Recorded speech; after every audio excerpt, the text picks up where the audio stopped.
Sore itu, gang tempat Roni tinggal terasa lebih sempit dari biasanya. Motor-motor parkir saling berhimpitan, anak-anak berlarian mengejar bola plastik. Dan dari ujung gang terdengar suara pedagang bakso memukul mangkuk. Di atas semua itu, bengkel audio milik Roni berdiri dengan papan nama sederhana Sinar Nada Audio. Catnya mulai pudar, hurufnya sedikit mengelupas dimakan panas dan hujan kota Surabaya. Di dalam bengkel, hanya ada dengung kipas angin tua dan bau timah solder yang mengambang tipis di udara. Rak-rak kayu berisi speaker dan amplifier berjejer rapi, tapi tak ada satupun pembeli yang datang sejak siang. Roni duduk di kursi plastik, menatap layar ponselnya yang sunyi. Tak ada notifikasi pesan, tak ada telepon. Ia menghela napas pelan. Dari musola di ujung gang, azan maghrib mulai berkumandang. Suaranya mengalun lembut bercampur dengan derit rel kereta yang tak jauh dari kampung itu. Setiap kali kereta lewat, kaca etalase bengkelnya bergetar pelan. Belum laku juga, suara istrinya, Sari, terdengar dari pintu rumah yang menyatu dengan bengkel. Roni menggeleng kecil. Belum, tadi cuma ada yang tanya harga kabel. Sorry, tidak menjawab.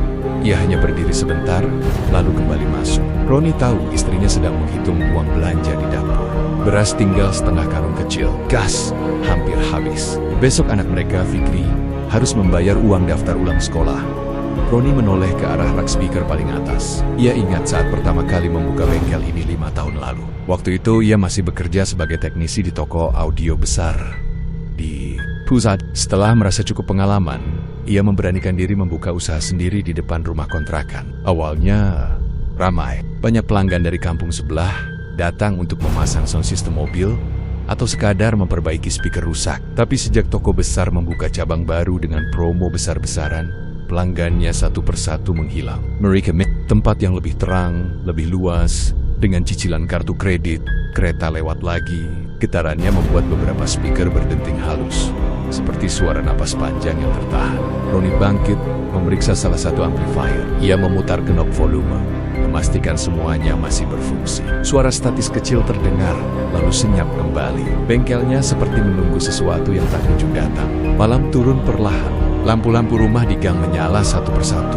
Bapak-bapak mulai berkumpul di pos ronda, menyeruput kopi hitam dan membicarakan harga cabai yang naik. Dari sana kadang terdengar tawa pendek, kadang bisikan yang tak jelas. Roni menutup pintu, setengah menyisakan celah untuk angin masuk. Ia duduk lagi. Kali ini memandangi kalender yang tergantung di dinding. Tanggal jatuh tempo cicilan koperasi tinggal 3 hari lagi. Pak, Fikri muncul dari dalam rumah, membawa buku gambar. Kalau aku nggak ikut daftar ulang besok, boleh nggak? Roni menoleh cepat. Kenapa ngomong begitu? Temnamen bilang kalau belum bayar, nanti namanya nggak dipanggil lagi. Roni merasa ada sesuatu yang menekan dadanya. Ia tersenyum tipis. Tenang saja, Bapak usahakan. Fikri mengangguk, lalu kembali ke dalam. Langkah kecilnya terdengar ringan. Belum mengerti beban yang dipikul orang tuanya. Angin malam masuk melalui celah pintu, membawa bau sungai dan tanah lembab. Di kejauhan, suara anjing menggonggong panjang, seperti memperingatkan sesuatu yang tak terlihat. Roni memejamkan mata sejenak. Ia bukan orang yang malas. Setiap pagi ia membuka bengkel setelah salat subuh. Ia membersihkan debu, menyusun barang, bahkan menawarkan jasa lewat grup WhatsApp warga. Tapi hasilnya tetap sama, sepi. Ia teringat ucapan salah satu tetangga beberapa hari lalu di warung kopi. Sekarang usaha itu bukan cuma soal pintar, Ron. Kadang ada jalannya sendiri. Orang-orang bilang rezeki itu harus dijemput atau dipanggil. Waktu itu Roni hanya tersenyum hambar. Ia tak suka pembicaraan yang mengarah ke hal-hal gaib. Sejak kecil ia diajari ayahnya bahwa rezeki datang dari kerja keras dan doa.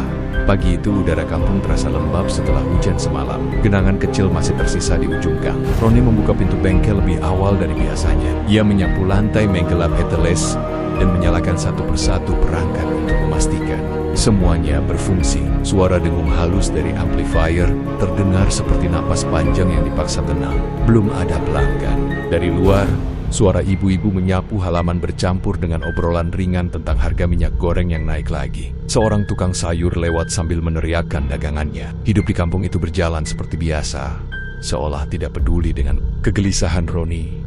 Menjelang siang, panas kota Surabaya mulai menyengat. Jalanan berdebu, angin terasa kering. Roni menutup setengah pintu bengkel dan memutuskan berjalan ke warung kopi di ujung gang. Warung itu sederhana, beratap seng dengan kursi kayu panjang. Bau kopi hitam dan rokok kretek bercampur menjadi aroma. Yang di sana sudah ada 3 orang. Pak Darto, satpam perumahan, Jaya, pemilik bengkel motor, dan Bima, teman lama Roni yang kini jarang terlihat. "Ron, sini," panggil Bima sambil melambaikan tangan. Roni duduk memesan kopi tubruk. Ia menyimak obrolan mereka yang awalnya ringan tentang pertandingan sepak bola, tentang anak Pak Darto yang diterima kerja di pabrik. Lalu seperti biasa pembicaraan bergeser ke soal usaha. "Bengkel motor saya kemarin ramai," kata Jaya. "Bangga. Padahal lagi sepi-sepinya." Pak Darto tersenyum samar. Ramai itu bukan cuma soal nasib. Ada yang bantu juga. Roni menangkap kalimat itu. "Bantu gimana maksudnya?" Pak Darto menyeruput kopinya pelan. "Ya, ada jalannya. Orang tua dulu bilang, kalau rezeki seret terus, mungkin kita kurang mengetuk pintu yang lain." Roni mengger niat pintu yang lain. Bima tertawa kecil. "Kamu masih polos saja, Ron. Di luar sana banyak orang usaha pakai pelaris. Bukan yang aneh-aneh, cuma supaya dagangan dilirik orang." Roni merasa tidak nyaman. Ia pernah mendengar cerita seperti itu, tentang warung yang tiba-tiba ramai, toko yang tak pernah sepi pembeli, tapi selalu ada syarat yang tak pernah diucapkan dengan jelas. Pelaris itu tetap saja bukan jalan yang benar, gumam Roni.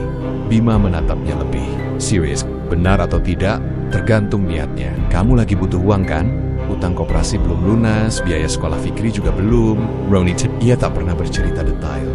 Tapi rupanya kabar itu sudah menyebar. Warung menjadi hening beberapa detik. Hanya suara sendok mengaduk gelas dan angin yang menggoyang plastik pembungkus makanan ringan. "Ada kenalan saya," lanjut Bima pelan. "Orangnya tinggal di daerah pesisir. Bukan dukun yang aneh-aneh. Dia cuma bantu membuka jalan usaha. Banyak yang sudah coba." Roni menatap permukaan kopi hitamnya. Cairan itu bergetar tipis karena truk besar lewat di jalan utama. Dalam bayangannya, ia melihat wajah Fikri yang bertanya tentang daftar ulang sekolah. "Apa syaratnya?" tanya Roni akhirnya. Suaranya rendah. Bima tidak langsung menjawab. Ia hanya menoleh ke kanan dan kiri, memastikan tak ada orang lain yang mendengar. Biasanya cuma ritual kecil, nggak pakai tumbal manusia atau apa. Paling cuma tanam benda kecil di tempat usaha, anggap saja simbol. "Simbol apa?" tanya Roni lagi. "Simbol supaya usaha itu dipanggil pembeli." Kata-kata itu menggantung di udara. Roni meneguk kopinya yang sudah dingin. "Ayah Tehu." Jika ia terus duduk di sana, pembicaraan akan makin jauh. Tapi kakinya terasa berat untuk bangkit. Pak Darto berdiri lebih dulu. "Saya nggak ikut campur. Tapi yang jelas, hidup sekarang keras. Kadang orang baik juga harus cari cara supaya bisa bertahan." Setelah Pak Darto pergi, Bima mendekatkan kursinya ke Roni. "Ron, saya nggak maksa, tapi saya tahu kamu orangnya bertanggung jawab. Kamu cuma lagi terdesak." Roni menatap temannya. Itu wajah Bima tampak serius, tanpa senyum. "Kalau kamu mau, nanti malam saya bisa antar. Hari ini Jumat. Katanya malam Jumat Kliwon lebih kuat." Kata-kata itu membuat bulu kuduk Roni meremang. Ia bukan orang yang mudah takut, tapi ada sesuatu dalam nada suara Bima yang terasa berbeda. Sore menjelang, Roni kembali ke bengkel dengan langkah pelan. Ia membuka pintu dan duduk di kursi plastiknya. Cahaya matahari yang masuk dari celah pintu membentuk garis panjang di lantai. Sepi lagi, ia mencoba fokus memperbaiki speaker kecil yang rusak. Tapi tangannya beberapa kali gemetar. Pikirannya melayang pada pembicaraan di warung kopi. Menjelang maghrib, azan kembali berkumandang dari musola. Suaranya menenangkan, tapi kali ini terasa seperti teguran. Roni mematikan alat solder dan menutup mata sejenak. Di luar, anak-anak berlarian pulang. Ibu-ibu memanggil mereka masuk. Lampu-lampu mulai menyala. Saat Roni hendak menutup bengkel, ponselnya berbunyi. "Pesan dari Bima. Jadi malam ini?" Roni menatap layar itu lama sekali. Jantungnya berdetak lebih cepat dari biasanya. I remember jalan pesisir yang gelap, bau laut, dan seseorang yang tak ia kenal menunggu di sana. Dari dalam rumah, Sari memanggil, "Pak, makan dulu." Roni menjawab singkat, lalu mengetik balasan dengan jari yang terasa kaku. "Jam berapa, Beber?" Detik kemudian, balasan masuk. "Jam 10, saya jemput." Roni mengunci ponselnya. Ia berdiri di tengah bengkel yang remang, hanya diterangi lampu neon putih yang berkedip pelan. Untuk sesaat, ia merasa rak-rak speaker di sekelilingnya seperti memperhatikan. Ia menggeleng, mencoba mengusir pikiran aneh itu. Ini hanya soal usaha, soal bertahan hidup. Namun jauh di dalam hatinya, ada suara kecil yang berbisik bahwa setiap pintu yang diketuk pasti ada sesuatu di baliknya dan tidak semua yang terbuka akan bisa ditutup kembali. Jam dinding menunjukkan pukul 9:30 ketika Roni selesai makan malam.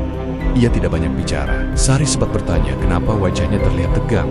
Tapi Roni hanya menjawab singkat, ada urusan sebentar. Di tampak gelap tanpa bulan. Angin berembus pelan membawa bau sungai yang lembab. Beberapa warga masih duduk di pos ronda. Tapi suasana tidak seramai biasanya. Malam Jumat Kliwon selalu terasa berbeda di kampung itu, lebih sunyi, lebih berat. Tiba pukul 10, suara motor berhenti di depan rumah. Bima datang dengan jaket hitam dan wajah yang tampak lebih serius dari biasanya. "Siap?" tanyanya pelan.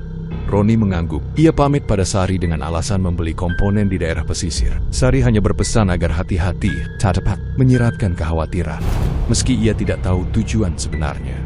Motor melaju meninggalkan gang sempit. Lampu-lampu rumah perlahan menjauh, berganti dengan jalan utama yang lebih lengang. Semakin ke arah pesisir, rumah-rumah mulai jarang. Bopel, asin laut samar-samar tercium, bercampur aroma tambak dan lumpur. Roni memegang erat jaketnya saat angin malam menerpa wajahnya. Ia tidak banyak bertanya sepanjang perjalanan. Bima pun diam, hanya fokus pada jalan. Sekitar 40 menit kemudian, mereka berhenti di depan sebuah rumah kayu tua yang berdiri, terpisah dari bangunan lain. Di sekelilingnya tumbuh pohon-pohon besar yang daunnya bergesekan pelan tertiup angin. Lampu temara menyala di teras, warnanya kekuningan. "Di sini," kata Bima pelan. Jantung Roni berdetak lebih cepat. I turn dari motor dan memperhatikan sekeliling. Tak ada suara selain debur ombak jauh di belakang rumah dan gesekan ranting pohon. Pintu rumah terbuka sebelum mereka mengetuk. Seorang pria tua berdiri di ambang pintu. Rambutnya memutih, wajahnya keriput, tapi tatapannya tajam. "Masuk," ucapnya singkat. Di dalam rumah, udara terasa hangat dan dipenuhi aroma kemenyan. Lampu minyak menyala di sudut ruangan. Dinding kayu dipenuhi bayangan yang bergerak pelan mengikuti nyala api. Roni duduk bersila di atas tikar pandan. Tangannya terasa dingin, meski ruangan itu tidak berangin. "Kamu yang punya bengkel audio?" tanya pria tua itu tanpa basa-basi. "Iya, Pak," jawab Roni pelan. Sepi, Roni mengangguk. Pria itu tersenyum tipis. Semua usaha bisa dibukakan jalannya, tapi yang dibuka harus dijaga. Kalimat itu membuat tengkuk Roni terasa berat. Pria tua itu mengambil sebuah kotak kayu kecil dari lemari. Ia membukanya perlahan. Di dalamnya ada benda kecil terbungkus, kain hitam, ukurannya tidak lebih besar dari ibu jari. "Ini bukan untuk dipuja," katanya. "Hanya penari, letakkan di dalam box speaker pertama yang terjual setiap awal bulan. Jangan dibongkar lagi. Dan ingat, jangan pernah menolak pembeli. Pertama setiap hari." Roni menelan ludah. "Kalau saya melanggar," pria itu menatapnya dalam-dalam. "Semua yang datang ada gantinya. Kalau bukan kamu yang menjaga janji, janji itu akan menagih sendiri." Suasana menjadi sangat hening. Hanya terdengar bunyi kayu. Rumah berderak pelan. Pria tua itu mulai merapalkan sesuatu dengan suara rendah. Tidak keras, tapi cukup untuk membuat bulu kuduk Roni berdiri. Ia tidak mengerti arti kata-kata itu, tapi nadanya seperti bisikan panjang yang mengalir tanpa jeda. Kemenyan dibakar. Asapnya naik tipis, membentuk garis berkelok di udara. Mata Roni terasa perih. Ia menunduk, mencoba menenangkan napas. Beberapa menit kemudian, pria itu menyerahkan benda terbungkus kain hitam tadi pada Roni, bawa pulang. "Jangan dibuka." Saat Roni menerimanya, ia merasakan benda itu hangat. Bukan panas, tapi seperti memiliki suhu tubuh sendiri. Perjalanan pulang terasa lebih sunyi. Bima tetap diam. Jalanan kosong, hanya lampu-lampu jalan yang memantulkan cahaya pucat ke aspal. Di tengah perjalanan, Roni sempat merasa motor mereka lebih berat dari biasanya. Ia menoleh sekilas ke belakang, memastikan tak ada apa-apa, hanya jalan kosong yang memanjang gelap. Biasa saja, gumamnya pada diri sendiri. Sesampainya di rumah, hampir tengah malam, kampung sudah benar-benar sepi. Hanya suara jangkrik dan sesekali anjing menggonggong dari kejauhan. Roni masuk pelan-pelan agar tidak membangunkan Sari dan Fikri. Ia langsung menuju bengkel. Lampu dinyalakan. Cahayanya terasa terlalu terang untuk ruangan kecil itu. Ia berdiri di depan rak speaker, mengeluarkan satu box baru yang belum pernah terjual. Tangannya gemetar saat membuka bagian belakangnya. Benda kecil terbungkus kain hitam. Itu ia pegang sekali lagi. "Ini cuma usaha," bisiknya pelan. Dengan napas tertahan, ia meletakkan benda itu di dalam box speaker, menyelipkannya di balik busa peredam. Lalu ia menutup kembali panelnya rapat-rapat. Saat obeng terakhir diputar, tiba-tiba terdengar bunyi halus dari speaker di rak paling atas. Seperti dengung pendek, Roni membeku. Ia menoleh perlahan. Semua speaker tampak diam. Lampu neon di atas berkedip sekali, lalu stabil kembali. Perasaan saja, katanya mencoba meyakinkan diri. Ia mematikan lampu bengkel dan masuk ke rumah. Namun saat ia berbaring di samping Sari yang tertidur, ia merasa sulit memejamkan mata. Beberapa menit kemudian, dari arah bengkel terdengar suara sangat pelan, seperti nada rendah yang panjang. Hampir tak terdengar, tapi cukup untuk membuat jantungnya berdetak lebih cepat. Roni membuka mata. Ruangan gelap, hanya cahaya samar dari luar jendela. Suara itu terdengar lagi, dengung lembut, seperti napas yang baru belajar hidup. Ia menahan diri untuk tidak bangun. Mungkin cuma listrik, bisiknya. Namun jauh di dalam hatinya, ia tahu sesuatu telah diletakkan malam ini. Sesuatu yang bukan hanya benda kecil dalam box speaker. Dan mulai saat itu, sunyi di bengkel Sinar Nada Audio tidak lagi benar-benar sunyi. Pagi setelah malam itu terasa berbeda. Meski Roni tidak bisa langsung menjelaskan apa yang berubah, udara di dalam bengkel terasa lebih hangat, seperti ruangan yang sudah lama tertutup, padahal ia baru saja membukanya. Ia datang setelah salat subuh. Seperti biasa, menyapu lantai, menata kabel, memeriksa speaker yang semalam ia pasangi benda kecil terbungkus kain hitam. Box itu tampak biasa saja. Tidak ada yang aneh, tidak ada tanda-tanda apapun. Roni berdiri di depannya agak lama, cuma sugesti. Gumamnya pelan. Sekitar pukul 8, ketika biasanya gang masih lengang, terdengar suara motor berhenti di depan bengkel.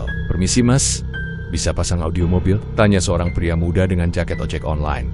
Roni sedikit terkejut. Biasanya, pelanggan baru datang menjelang siang. "Bisa mas, silakan masuk." Pria itu masuk dan melihat-lihat rak speaker. Pandangannya berhenti pada box yang semalam Roni tanami benda itu. "Yang ini saja mas, kayaknya cocok," katanya tanpa banyak pertimbangan. Roni merasa tenggorokannya kering. Itu box pertama yang ia siapkan. "Yakin yang ini?" tanyanya. Mencoba terdengar biasa. "Iya, entah kenapa rasanya pas saja." Kata-kata itu membuat jantung Roni berdetak lebih cepat. Ia memasang speaker itu dengan hati-hati. Selama proses pemasangan, pria itu tampak diam, tidak banyak bicara. Sesekali ia memandang kosong ke arah jalan. Setelah selesai, Roni menyalakan sistem audio mobil. Dentuman bass terdengar bulat dan dalam. Suaranya jernih, lebih hidup dari biasanya. Bahkan Roni sendiri terkejut mendengar hasilnya. Pria itu tersenyum lebar. "Wah, mantap sekali. Beda dari yang lain." Ia membayar tanpa menawar, lalu pergi begitu saja. Roni berdiri di depan bengkel, memandangi uang di tangannya. Ada perasaan lega, tapi juga sesuatu yang sulit dijelaskan. Seperti baru saja melewati batas tipis yang tak terlihat. Dalam 1 jam, pelanggan lain datang. Seorang bapek-bopak membawa speaker rusak. Lalu 2 anak muda ingin upgrade sound motor mereka. Siang itu bengkel Roni tak pernah benar-benar kosong. Suara musik, percakapan, dan deru mesin bercampur menjadi satu. Rak yang biasanya hanya berdebu kini sering disentuh tangan pembeli. Menjelang sore, Sari keluar membawa teh hangat. Wajahnya terlihat lebih cerah dari beberapa hari terakhir. "Romi, sekali hari ini," katanya pelan. Roni mengangguk. "Ya, entah kenapa." Sari tersenyum. "Alhamdulillah." Kata itu terasa seperti pengingat. Roni hanya membalas dengan senyum tipis. Hari-hari berikutnya berjalan serupa. Setiap pagi selalu ada pembeli pertama yang datang lebih awal dari biasanya. Dan anehnya, mereka hampir selalu memilih barang yang sudah Roni siapkan. Beberapa pelanggan bahkan datang dari luar kecamatan. Ada yang bilang mendengar rekomendasi dari teman, padahal Roni tahu ia tak pernah memasang iklan. Warung kopi di ujung gang mulai membicarakan bengkel Sinar Nada Audio. "Sekarang ramai terus ya," ujar Pandarto suatu malam. "Iya, seperti nggak pernah sepi," sahut yang lain. Roni yang kebetulan lewat hanya tersenyum sopan. Namun di balik keramaian itu, ada hal-hal kecil yang mulai terasa janggal. Suatu sore, ketika bengkel hampir tutup, Roni mendengar suara dengung rendah dari rak paling atas. Ia menoleh cepat, semua perangkat dalam keadaan mati. Ia memeriksa satu persatu, tidak ada kabel tersambung ke listrik. Dengung itu berhenti begitu saja. Malamnya, saat ia hendak mematikan lampu bengkel, lampu neon berkedip lebih lama dari biasanya. Bayangan rak speaker memanjang di lantai. Terlihat seperti deretan sosok yang berdiri diam. Roni menggeleng, mencoba menenangkan diri. "Karena capek saja," katanya dalam hati. Beberapa hari kemudian, pelanggan pertama pagi itu adalah seorang pria tua dengan wajah pucat. Ia ingin membeli speaker kecil untuk radio di rumahnya. "Yang ini saja," katanya sambil menunjuk salah satu produk termurah. Roni sempat berpikir untuk menyarankan yang lebih bagus, tapi ia teringat pantangan. Jangan pernah menolak pembeli pertama. Ia melayani tanpa banyak bicara.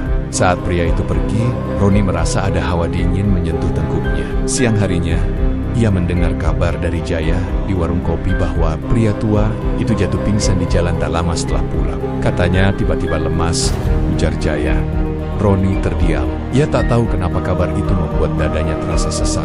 Hari berganti minggu, uang mulai terkumpul. Roni bisa membayar cicilan koperasi. Ia bahkan membeli sepatu baru untuk Fikri. Namun setiap malam, setelah bengkel tutup dan gang kembali sunyi, suara halus itu kembali terdengar. Dengung panjang, rendah, stabil, seperti suara mesin yang menyala tanpa sumber. Suatu malam, ketika listrik kampung padam karena gardu bermasalah, seluruh rumah gelap gulita. Warga keluar membawa lilin dan senter. Roni ikut keluar, berdiri di depan rumah. Lalu ia menyadari sesuatu. Dari celah pintu bengkel, tampak cahaya putih samar. Ayem, listrik mati kan? Tanya Sari pelan di sampingnya. Roni tidak menjawab. Ia berjalan perlahan menuju pintu bengkel dan membukanya sedikit. Di dalam, lampu neon menyala redup. Tidak seterang biasanya, tapi cukup untuk menerangi rak speaker. Dan dari dalam ruangan itu terdengar dengung yang lebih jelas dari sebelumnya. Jantung Roni berdetak keras. Ia menutup pintu sepat-sepat dan kembali ke halaman. Berusaha terlihat biasa di depan tetangga. Kayaknya cuma pantulan cahaya, katanya singkat pada Sari. Tapi malam itu, saat listrik kembali menyala dan semua orang masuk ke rumah masing-masing, Roni duduk sendirian di bengkel. Ia menatap rak speaker dalam diam. Keramaian siang hari terasa jauh sekali. Uang memang bertambah. Pembeli datang tanpa henti. Namun di antara suara musik dan percakapan, ada satu suara lain yang tidak pernah benar-benar hilang. Suara yang tidak meminta izin untuk tinggal. Dan untuk pertama kalinya, Roni mulai bertanya dalam hati, jika ini banner-banner jalan yang dibukakan, jalan itu menuju kemana sebenarnya? Sejak malam listrik padam itu, sebelum warga membuka pintu rumah dan suara sapu lidi terdengar di sepanjang gang, ia sudah duduk di kursi plastiknya. Masih setengah gelap, cahaya matahari baru merayap masuk lewat celah pintu. Ia menyalakan satu amplifier untuk mengecek arus. Lampu indikator menyala normal. Tidak ada yang berbeda. Tapi saat ia memutar knob volume tanpa menyambungkan apapun, terdengar bunyi lirih, bukan suara statis biasa. Seperti bisikan yang terputus-putus, Roni membeku. Tangannya masih memegang knob. Ia mendekatkan telinga ke speaker kecil di meja servis. Suara itu hilang, hanya sunyi. Perasaan saja, gumamnya lagi. Mencoba menenangkan diri seperti beberapa hari terakhir. Namun semakin ia mencoba meyakinkan diri, semakin sering hal-hal kecil terasa tidak wajar. Siang itu bengkel kembali ramai. 2 mobil antre untuk pemasangan audio. Seorang anak muda ingin mengganti subwoofer. Uang masuk seperti air yang akhirnya menemukan jalannya. Sari tampak lebih ceria. Ia bahkan sempat berkata, mungkin ini memang waktunya usaha kita naik, Pak. Roni tersenyum tipis. Ia tidak ingin merusak harapan istrinya. Tapi di sela-sela keramaian itu, ia mulai memperhatikan satu hal. Setiap pembeli pertama selalu terlihat berbeda. Ada yang matanya sembab seperti kurang tidur. Ada yang wajahnya pucat, ada pula yang berbicara. Ruangan terasa lebih berat untuk beberapa detik. Seperti udara di dalamnya berubah kepadatan. Menjelang sore, Fikri masuk ke bengkel membawa buku gambar. Pak, boleh gambar di sini? Tanyanya polos. Boleh, tapi jangan pegang kabel ya. Fikri duduk di lantai, bersandar pada rak amplifier. Ia menggambar dengan krayon warna-warni. Roni sesekali melirik, memastikan anaknya aman. Tiba-tiba, Fikri berhenti menggambar. Pak, iya, kenapa ada suara orang ngomong pelan? Roni langsung menoleh. Ngomong apa? Fikri menggeleng. Nggak jelas. Kayak orang bisik-bisik. Roni terasa ditarik pelan. Ia mematikan amplifier yang tadi dinyalakan. Sekarang masih dengar? Fikri mengerutkan kening, lalu menggeleng lagi. Sudah enggak? Roni menelan ludah. Ia tersenyum agar Fikri tidak takut. Mungkin suara dari luar. Padahal di luar, gang sedang sepi, hanya suara angin dan sesekali motor lewat. Malamnya, setelah bengkel tutup dan keluarga berkumpul di ruang tengah, bau kemenyan tercium samar. Roni langsung berdiri. Kamu bakar apa? Tanyanya pada Sari. Sari terlihat bingung.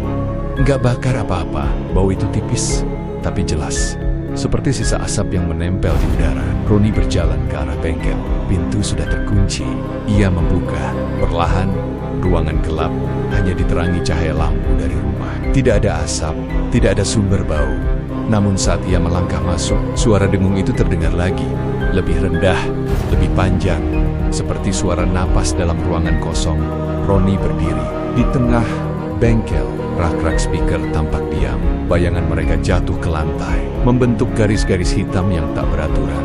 Tiba-tiba salah satu amplifier di rak paling atas berbunyi pelan. Lampu indikatornya menyala sendiri, padahal kabel listriknya tidak tersambung.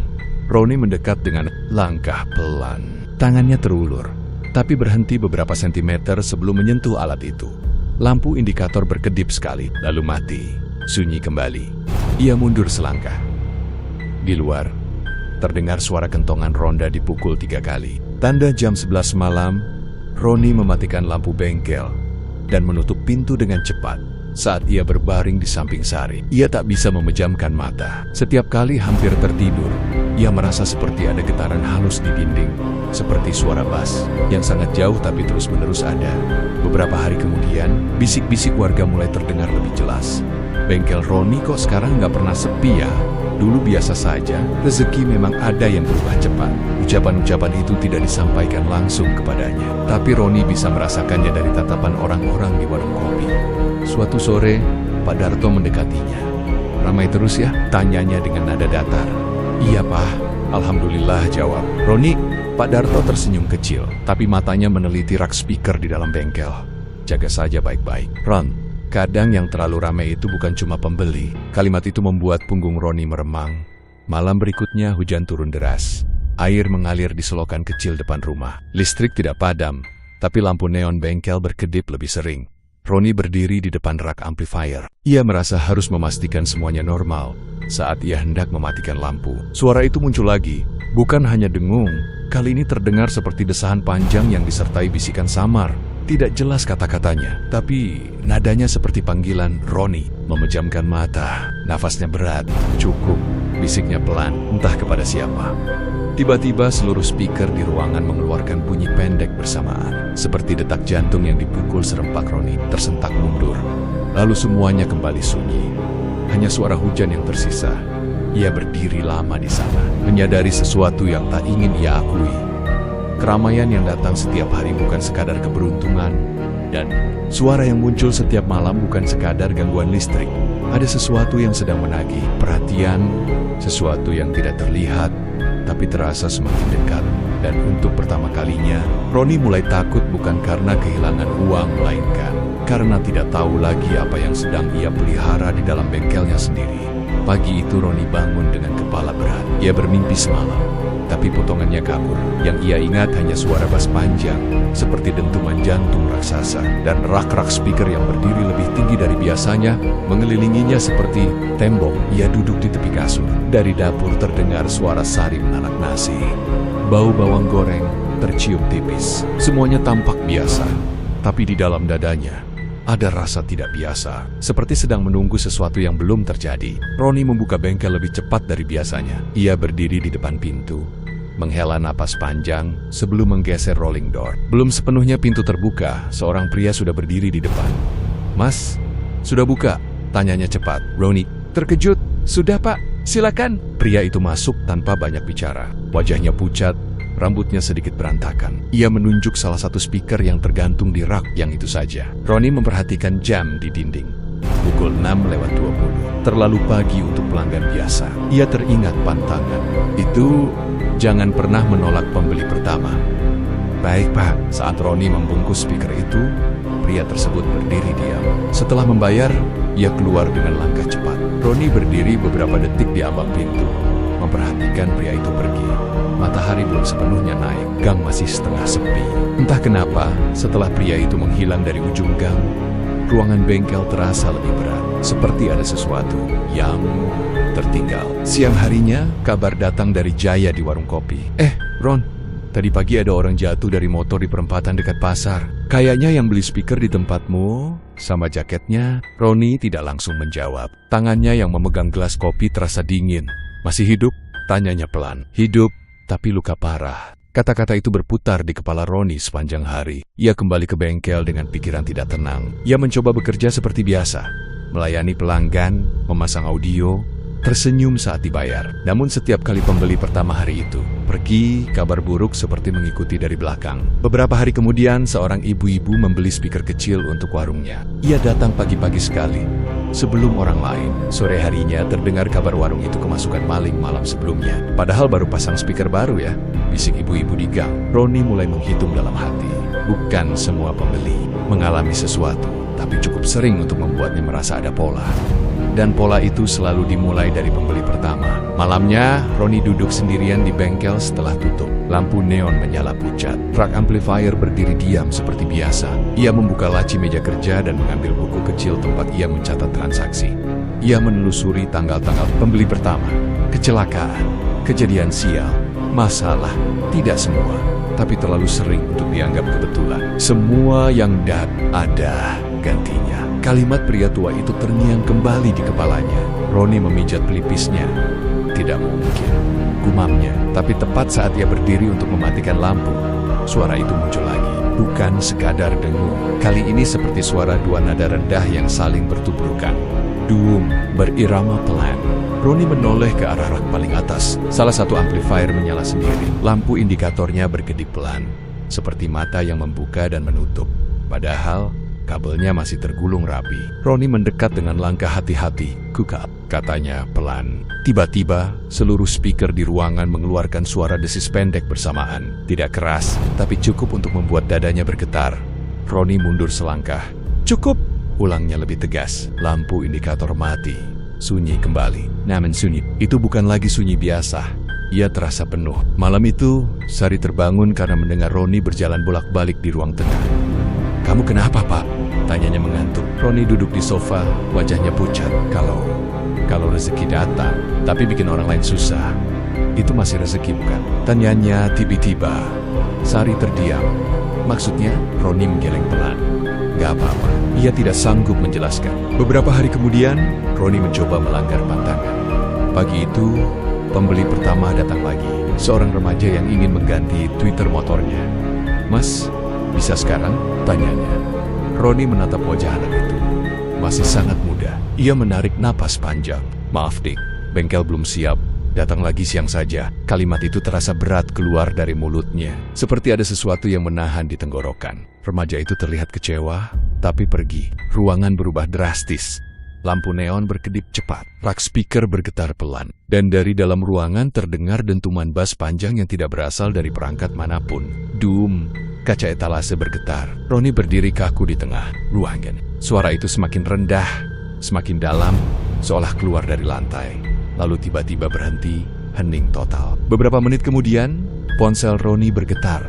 Pesan masuk dari nomor tak dikenal. "Jangan ingkar." Jantungnya terasa berhenti sesaat. Nomor itu tidak dikenal. Tidak ada nama, tidak ada foto. Tangannya gemetar saat mencoba menelepon balik. Nomor itu tidak aktif. Keringat dingin mengalir di punggungnya. Siang itu, tanpa direncanakan, remaja tadi kembali. "Mas, jadi bisa sekarang?" tanya. Roni hanya menatapnya beberapa detik, lalu mengangguk tanpa kata. Saat transaksi selesai dan anak itu pergi, ruangan kembali terasa normal. Tidak ada dentuman, tidak ada getaran. Roni duduk perlahan di kursinya. Ia mulai memahami sesuatu. Ini bukan sekadar pelaris. Ini bukan sekadar simbol. Ada perjanjian yang sedang berjalan. Dan setiap pembeli pertama adalah bagian dari harga yang tak pernah dituliskan di awal. Roni menutup wajahnya dengan kedua tangan. Uang memang terus datang. Bengkel tak pernah sepi. Tapi kini ia tahu, setiap pagi bukan lagi soal membuka pintu usaha, melainkan soal siapa yang akan datang duluan dan apa yang akan ditinggalkan setelahnya. Sejak pesan singkat bertuliskan, "Jangan ingkar" itu muncul di ponselnya, Roni tidak pernah lagi merasa tenang. Ia mencoba bersikap biasa di depan Sari dan Fikri. Bengkel tetap dibuka setiap pagi. Pelanggan tetap datang, uang tetap masuk. Tapi suasana di dalam rumah Pelen-Pelen berubah. Seperti ada kabut tipis yang tak terlihat menyusup ke setiap sudut.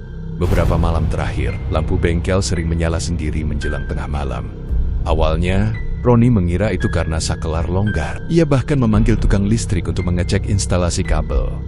Semua normal. Tidak ada arus bocor, tidak ada sambungan aneh. Namun 2 malam setelah itu, saat seluruh kampung sudah terlelap dan suara jangkrik mendominasi, Sari membangunkannya. "Pak, lampu bengkel nyala lagi." Roni membuka mata dengan jantung berdebar. Dari jendela kamar, cahaya putih memang tampak memancar tipis. ia bangkit perlahan. Lantai terasa dingin di telapak kakinya. Setiap langkah menuju bengkel terasa lebih berat dari biasanya saat pintu dibuka. Udara di dalam ruangan terasa lebih hangat dibanding udara malam di luar. Lampu neon menyala stabil. Rak speaker berdiri diam seperti biasa. Namun ada satu hal yang berbeda. Salah satu amplifier di rak tengah menyala. Lampu indikatornya berkedip pelan. Dari sana terdengar dengung rendah, hampir seperti suara napas yang ditahan. Roni mendekat. "Sudah," katanya pelan. Tanpa sadar seolah menanggapi, dengung itu berhenti perlahan. Lampu indikator mati. Roni mematikan lampu dan kembali ke kamar. Tapi ia tahu, itu bukan gangguan biasa. Keesokan harinya, kabar aneh mulai beredar di gang Pak Darto yang ronda malam. Bercerita di warung kopi, tadi malam saya lihat ada bayangan di dalam bengkel Roni, berdiri dekat rak. Padahal pintunya terkunci. Beberapa orang langsung menoleh ke arah Roni yang kebetulan duduk di sana. "Bayangan apa, Pak?" tanya Jaya, kayak orang tinggi. "Diam saja, saya kira Roni lembur." Tapi pas saya panggil, gak ada jawaban. Roni menandak, pura-pura sibuk mengaduk kopi. "Mungkin pantulan lampu," katanya singkat. Pak Darto mengangguk pelan, tapi raut wajahnya tidak sepenuhnya percaya. Sejak hari itu, bisik-bisik mulai terdengar lebih jelas. Istrinya Roni kelihatan pucat ya, anaknya kok jarang main keluar. Sekarang memang benar, Fikri mulai berubah. Ia tidak lagi ceria seperti biasanya, sering duduk sendiri di sudut ruang tengah, menggambar sesuatu yang sama berulang-ulang. Suatu sore, Roni melihat gambar Fikri lebih dekat. Itu gambar rak-rak tinggi dengan lingkaran besar di tengahnya seperti speaker. Dan di sampingnya ada bayangan hitam tinggi tanpa wajah. "Ini siapa?" tanya Roni pelan. Fikri mengangkat bahu. "Temannya di bengkel." Darah Roni terasa berhenti mengalir sesaat. Teman siapa? Teman yang suka dengar suara. Roni merasakan dingin menjalar dari tengkuk ke punggungnya. Malam itu, hujan turun. Deras, air selokan meluap kecil di depan rumah. Angin membuat pintu berderak pelan. Sekitar pukul 11, listrik di kampung tidak padam, tapi suasana terasa ganjil, terlalu hening. Roni duduk sendirian di bengkel, mencoba menghitung pemasukan minggu ini. Jumlahnya lebih besar dari biasanya, tapi setiap angka yang ia tulis terasa berat. Tiba-tiba terdengar suara langkah pelan di belakangnya. Roni menoleh cepat. Tidak ada siapa-siapa, namun ia jelas mendengar bunyi seperti alas kaki menyeret lantai. Suara itu berhenti tepat di belakang kursinya, bulu kuduknya berdiri, ia tidak berani langsung menoleh lagi. Perlahan, dari rak paling atas, terdengar bunyi gesekan. Seperti benda kecil digeser, Roni menoleh. Salah satu speaker miring sedikit, padahal tadi posisinya rapi. "Cukup," bisiknya pelan. Dengung rendah mulai terdengar lagi. Kali ini lebih dalam, dung-dung-dung, berirama seperti detak jantung. Roni berdiri dan mundur hingga punggungnya menyentuh pintu. Suara itu semakin memenuhi ruangan. Tidak keras, tapi terasa di dada. Lampu neon berkedip cepat. Bayangan rak-rak di dinding bergerak tak beraturan, seperti ada sesuatu yang berjalan di antaranya. Tiba-tiba terdengar ketukan dari luar pintu. Tok, tok, tok. Roni tersentak. "Pak, buka!" Itu suara Sari. Roni cepat membuka pintu. Sari berdiri dengan wajah panik. "Fikri demam tinggi, Pak." Roni berlari ke kamar. Fikri terbaring dengan tubuh panas dan napas cepat. "Dia tadi bilang, suara di bengkel marah," kata Sari dengan suara gemetar. Roni merasa dunia di sekelilingnya menyempit. Ia memandang ke arah bengkel dari balik pintu kamar. Lampu di dalamnya kini mati. Sunyi, tapi sunyi itu terasa seperti menunggu. Sepanjang malam, Roni tidak tidur. Ia menempelkan kompres di dahi Fikri, membaca doa dalam hati yang lama tak ia ucapkan dengan sanggu-songga. Menjelang subuh, demam Fikri sedikit turun. Namun saat azan berkumandang dari musola ujung gang, seluruh speaker di bengkel berbunyi pelan bersamaan. Bukan dentuman keras, hanya dengung panjang, rendah, seperti suara yang menahan marah. Roni memejamkan mata. Kini bukan hanya soal pelanggan pertama, bukan hanya soal kabar sial yang mengikuti. Gang tempat ia tinggal mulai berubah. Warga mulai menatap rumahnya lebih lama dari biasanya. Dia jatuh sakit tanpa sebab jelas. Dan setiap malam, sesuatu di dalam bengkel itu semakin berani menunjukkan keberadaannya. Roni sadar satu hal yang paling menakutkan. Ia tidak lagi mengendalikan apa yang terjadi. Dan yang lebih buruk, ia tidak tahu bagaimana menghentikannya. Demam Fikri memang turun menjelang subuh, tapi wajahnya tetap pucat, matanya sayu, seperti kurang tidur berhari-hari. Roni memutuskan tidak membuka bengkel pagi itu. Untuk pertama kalinya sejak usaha itu ramai, Rolling door tetap tertutup saat matahari naik. Beberapa tetangga yang lewat sempat melirik. Tumben tutup, terdengar bisikan pelan dari luar. Roni tidak peduli. Ia duduk di samping Fikri yang masih berbaring. Sari mengganti kompres di dahi anak mereka dengan wajah cemas. "Bawa ke dokter saja, Pak," ucap Sari pelan. Roni mengangguk. Siang itu mereka membawa Fikri ke klinik dekat pasar. Dokter memeriksa suhu, tenggorokan, dan mendengarkan detak jantungnya. "Cuma demam biasa. Mungkin kecapekan," kata dokter tenang. Roni mengangguk, meski hatinya tidak sepenuhnya percaya. Sepulang dari klinik, Fikri tertidur di kursi mobil dengan napas lebih stabil. Tapi ketika mereka memasuki gang rumah, Roni merasakan sesuatu yang aneh. Udara terasa lebih berat. Beberapa ibu-ibu yang biasanya menyapa hanya mengangguk singkat. Pak Darto yang duduk di pos ronda menatap rumah Roni sedikit lebih lama dari biasanya. Roni masuk ke dalam rumah tanpa banyak bicara. Ia merebahkan Fikri di kasur, lalu berdiri lama di ambang pintu kamar. Dari arah bengkel yang tertutup terdengar bunyi pelan, tok, seperti ada sesuatu yang mengetuk dari dalam.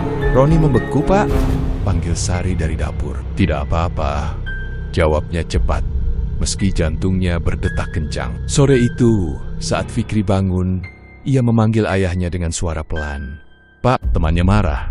Roni duduk di tepi kasur.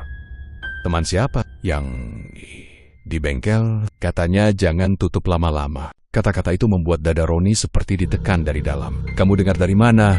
tanyanya dengan suara hampir berbisik. Fikri menunjuk ke arah dinding yang berbatasan dengan bengkel. Dari sana, suaranya kecil tapi jelas. "Sorry, Yang." Berdiri di pintu kamar langsung memeluk Fikri erat. "Sudah, jangan ngomong begitu," katanya. Mencoba terdengar tenang. Roni berdiri perlahan dan melangkah menuju bengkel. Ia menahan napas saat membuka kunci rolling door. Saat pintu diangkat setengah, bau kemenyan langsung tercium kuat. Padahal, ia tidak pernah membakarnya sejak malam ritual itu. Ia membuka pintu. Sepenuhnya, ruangan tampak normal. Rak-rak rapi, meja kerja bersih, tidak ada asap. Namun di tengah lantai, tepat di bawah rak amplifier, terdapat satu lembar nota yang tergeletak. Roni mendekot itu buku nota transaksinya. Padahal, semalam ia yakin sudah menyimpannya di laci. Ia membuka halaman terakhir. Di sana tertulis satu nama yang tidak ia kenal. Tidak ada tanggal, tidak ada nominal uang, hanya satu kalimat di bawahnya. "Janji belum lunas." Tulisan itu bukan tulisannya, hurufnya lebih rapi, tapi tinta yang digunakan sama dengan ballpointnya. Tangan Roni mulai gemetar. Ia membalik beberapa halaman sebelumnya. Semua transaksi tercatat normal, hanya halaman itu yang berbeda. Tiba-tiba terdengar bunyi gesekan dari rak paling atas. Roni mendongak. Salah satu speaker yang belum terjual bergerak sedikit, seperti terdorong dari dalam. "Cukup," ucapnya pelan. Suara nyaris tak terdengar. Dengung rendah mulai mengisi ruangan lagi. Dum-dum, kali ini lebih lambat, lebih dalam. Roni menutup buku nota itu dan meletakkannya kembali di meja. Ia sadar sesuatu. Selama ini ia hanya memikirkan pembeli pertama. Ia mengira harga yang dibayar adalah kejadian sial kecil yang mengikuti pelanggan. Tapi kini, gangguan itu sudah masuk ke rumahnya. Anaknya mendengar suara. Istrinya mencium bau kemenyan. Nota muncul sendiri. Janji belum lunas. Roni teringat kotik-kota pria tua di rumah kayu itu. Semua yang datang ada gantinya. Ia mencoba mengingat apakah ada pantangan lain yang ia abaikan. Ia selalu melayani pembeli pertama. Ia tidak pernah membongkar kembali box yang sudah ditanami. Benda itu, tiba-tiba pikirannya terhenti pada satu hal. Awal bulan sudah lewat 3 hari, dan ia belum menanam benda itu di box pertama bulan ini. Jantungnya terasa jatuh. Ia berlari ke laci meja kerja dan membuka kotak kayu kecil yang diberikan pria tua itu. Di dalamnya masih ada satu benda terbungkus kain hitam untuk bulan berikutnya. Ia lupa, karena terlalu sibuk dan merasa semua sudah berjalan otomatis. Ia tidak melakukan ritual kecil itu awal bulan ini. Dengung di ruangan semakin kuat. Dum-dum, seperti suara yang menuntut. Roni berdiri terpaku. Jadi ini bukan sekadar perjanjian satu kali. Ini berulang, setiap bulan, setiap waktu. Dan ia sudah terlambat. Lampu neon berkedip cepat. Bayangan rak di dinding tampak bergerak. Seperti ada sesuatu yang melintas di antaranya. Tiba-tiba terdengar suara Fikri menangis dari dalam rumah. Roni berlari kembali ke kamar. Fikri duduk di kasur, menangis sambil menutup telinga. "Pak," suaranya keras sekali. Sari memeluk anaknya, wajahnya pucat. Roni berdiri di tengah kamar, merasa seperti terjebak di antara dua dunia rumahnya dan bengkel yang kini terasa seperti ruang lain. Dengung itu masih terdengar, meski lebih samar dari dalam rumah. Roni sadar satu hal yang membuat lututnya lemas. Selama ini ia mengira bisa mengatur jarak antara usaha dan keluarganya. Ternyata tidak ada batas. Retak itu sudah masuk ke dalam rumah. Dan jika ia terus menunda, bukan hanya pembeli yang akan membayar, tapi orang-orang yang tinggal satu atap dengannya. Roni memandang wajah Fikri yang masih menangis pelan. Untuk pertama kalinya sejak ia menerima benda kecil itu, ia merasakan penyesalan yang utuh. Bukan karena takut, tapi karena sadar bahwa ia telah membawa sesuatu pulang, dan sesuatu itu kini menagih lebih dari yang pernah ia bayangkan. Malam itu hujan turun lebih deras dari biasanya. Angin meniup atap seng hingga bergetar pelan. Di dalam rumah, Fikri akhirnya tertidur setelah lama menangis. Sari duduk di sampingnya, mengusap rambut anak mereka dengan wajah lelah. Roni berdiri di ruang tengah memandangi pintu bengkel yang tertutup. Dengung itu masih ada. Tidak keras, tapi cukup jelas. Duum, duum, seperti detak jantung yang sabar menunggu. Roni tahu ia tidak bisa lagi menunda. Jika ia terus diam, sesuatu di dalam bengkel itu akan semakin berani masuk ke rumahnya. Ia mengambil senter kecil dan kunci bengkel. Sari menoleh ketika ia melangkah. Mau kemana, Pak? Roni berhenti sejenak, menyelesaikan yang harusnya selesai dari awal. Sari tidak bertanya lagi. Ia hanya menatap dengan mata penuh kecemasan. Roni membuka rolling door perlahan. Hujan di luar membuat udara terasa lebih dingin. Tapi begitu ia masuk ke bengkel, hawa hangat langsung menyambutnya. Lampu neon menyala sendiri sebelum ia sempat menekan saklar. Rak-rak speaker berdiri diam, namun suasananya berbeda, seperti ruangan yang sedang menahan napas. Dengung itu kini terdengar lebih jelas. Duum, berasal dari arah rak tempat ia biasa menyimpan box pertama tiap bulan. Roni melangkah ke sana. Tangannya gemetar, tapi tekadnya sudah bulat. Ia tahu apa yang harus dilakukan. Membongkar yang ditanam. Ia menarik satu box speaker yang ia pasangi benda terbungkus kain hitam di awal bulan lalu. Box yang menjadi awal dari semua keramaian ini. Saat box itu diturunkan, dengung berubah nada lebih dalam, lebih berat, seolah keberatan. Cukup, ucap Roni pelan, tapi tegas. Ia mengambil obeng dan mulai membuka sekrup satu persatu. Sekrup pertama lepas dengan mudah. Sekrup kedua terasa lebih keras, seperti menahan. Saat panel belakang hampir terbuka, seluruh speaker di ruangan mengeluarkan suara desis panjang bersamaan. Sri, lampu neon berkedip cepat. Angin dari luar seperti terhenti di ambang pintu. Roni menahan napas dan membuka panel sepenuhnya. Di balik busa peredam, kain hitam itu terlihat jelas. Namun kini warnanya tampak lebih pekat, seolah menyerap cahaya di sekitarnya. Tangannya terasa dingin ketika menyentuhnya. Begitu kain itu terangkat, dengung berubah menjadi satu dentuman panjang. Kaca etalase bergetar keras. Rak speaker bergetar, tapi Roni tidak berhenti. Ia membuka kain hitam itu. Di dalamnya ada benda kecil seperti gumpalan tanah yang mengeras, bercampur serpihan rambut dan sesuatu yang berbau anyir. Roni menahan rasa mual. Ini yang kau minta, katanya lirih. Entah pada siapa. Lampu neon padam mendadak, ruangan gelap total, hanya cahaya senter di tangannya yang menerangi benda kecil itu. Dari kegelapan terdengar suara bisikan. Tidak jelas kata-katanya, tapi nadanya seperti protes, seperti suara yang tidak rela dilepaskan. Roni menggenggam benda itu arat-arat. Cukup, sudah selesai. Ia berjalan keluar bengkel, menembus hujan deras. Tanah di belakang rumah becek dekat sungai kecil yang airnya keruh karena hujan. Dengung masih terdengar samar. Meski semakin jauh, Roni menggali tanah dengan tangan kosong. Lumpur menempel di jari-jarinya. Saat lubang cukup dalam, ia melempar benda itu ke dalamnya. Begitu benda itu menyentuh tanah, suara dentuman terakhir terdengar. Tidak keras, tapi dalam. Seperti napas panjang yang dilepaskan setelah lama ditahan. Duum. Lalu, sunyi, hujan tetap turun, menutup lubang itu perlahan. Roni berdiri di sana beberapa saat. Dadanya terasa ringan sekaligus kosong. Ia kembali ke bengkel. Lampu neon menyala lagi. Kali ini stabil. Rak-rak speaker diam. Tidak ada dengung. Tidak ada desis. Tidak ada bisikan. Hanya suara hujan dan napasnya sendiri. Roni menutup bengkel dan kembali ke dalam rumah. Sari berdiri di ruang tengah, menunggu. Selesai? Tanyanya pelan. Roni mengangguk. Malam itu untuk pertama kalinya setelah berminggu-minggu, tidak ada suara aneh dari bengkel. Tidak ada lampu menyala sendiri. Tidak ada getaran keesokan paginya. Roni membuka bengkel seperti biasa.